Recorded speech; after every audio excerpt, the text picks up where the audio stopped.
A paz do Senhor para todos que estão me assistindo. Hoje nós vamos falar um pouco sobre a história do rei Acabe, sua esposa Jezabel, sobre um pouco do que aconteceu nessa história. Jezabel, esposa do rei Acabe, ele queria, a história vai dizer que esse rei, ele queria muito a vinha de Nabote. Porém, quando ele foi perguntar para ele, se ele poderia fazer com que ele pudesse ter acesso a essa vinha, ele não vendeu, ele não quis vender, porque ele disse que era propriedade dele e de sua família. Mas a Bíblia vai dizer também que esse rei Acabe, ele chegou em casa muito estressado, mal-humorado, e sua esposa Jezabel perguntou por que ele estava daquela maneira, e ele explicou para ela que era devido ao que o Nabote não vendeu para ele a sua vinha, porque era dele exclusivamente sua família. E logo Jezabel, ela bolou um plano, mas esse plano gerou muitas consequências para eles depois. Ela disse: olha, não é dessa forma que você resolve. E o que ela fez? Ela acusou Nabote de que ele estava fazendo coisas erradas, adorando a outro Deus, apesar que eles adoravam, eles praticavam a idolatria, que é a prática de adorar outro Deus, senão o nosso Deus mesmo. E ela fez com que, e ela mandou, ela fez com que Nabote fosse apedrejado e morto.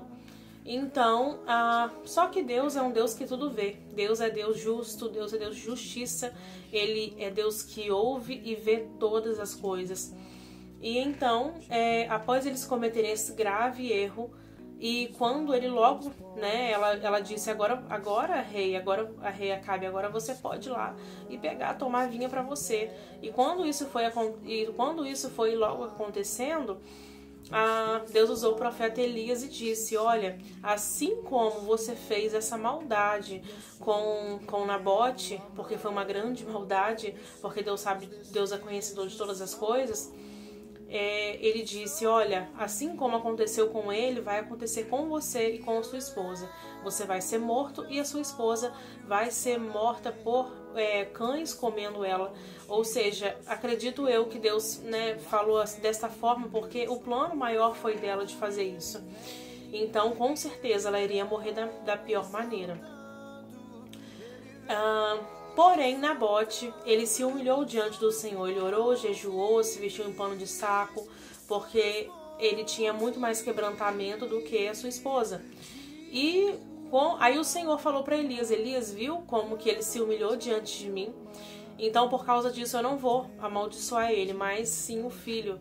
Ou seja, aí depois de 3 anos, o filho tomou o reinado dele, e aconteceu com o filho. O que nós aprendemos nessa lição é que Deus é o Deus de justiça. Mesmo que as pessoas sejam pessoas sinceras diante do Senhor, mesmo que as pessoas sejam pessoas de bem, pessoas de um coração bom, pessoas adoradoras, segundo o coração de Deus, mesmo assim, Deus, ele é Deus de justiça. Deus é Deus que ele permite sim coisas ruins acontecerem para forjar o nosso caráter, para dizer: olha, isso não foi brincadeira o que você fez, porque querendo ou não ele tirou uma vida, foi uma coisa muito grave. Então Deus é Deus que perdoa os pecados, Deus é Deus que perdoa sim os erros das pessoas, mas ele sempre vai deixar uma consequência. São consequências diferentes, umas maiores, outras menores, mas tirar uma vida é algo muito, muito, muito mesmo sério. Então, Deus, ele conhecia Nabote? Ele conhecia. Mas, enfim, que nós venhamos ter essa consciência de que a gente deve pensar muito bem antes de cometer as coisas, porque às vezes a gente acha que vai ficar por aquilo mesmo, que vai ficar daquele jeito mesmo, e às vezes Deus, ele permite sim com que as coisas sejam, com que venham ter justiça, porque Deus, ele é Deus que faz isso. Deus é Deus de justiça e que a gente venha colocar essa palavra no nosso coração. Que Deus ele venha te dar um dia abençoado, mas que nós venhamos pensar, antes de eu fazer isso, será que vale a pena eu fazer isso? Por causa da raiva, por causa do orgulho, por causa do ódio, que são sentimentos que só me afastam do Senhor? Ou será que não vale a pena eu praticar o perdão, praticar o amor, praticar as coisas boas no meu coração? Vale muito mais a pena agradar ao Senhor, obedecer ao Senhor, do que sacrificar, ou seja, do que passar coisas, consequências, né, de atos que você achou que às vezes não daria tanto e deu. E Deus ele permite isso também para você, sabe, levar aquele sacode, opa, não é por aí.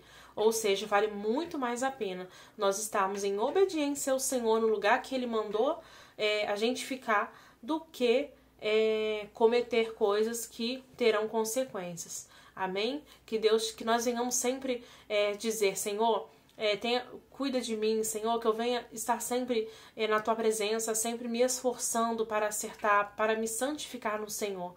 E Ele faz. Amém? Que Deus te abençoe.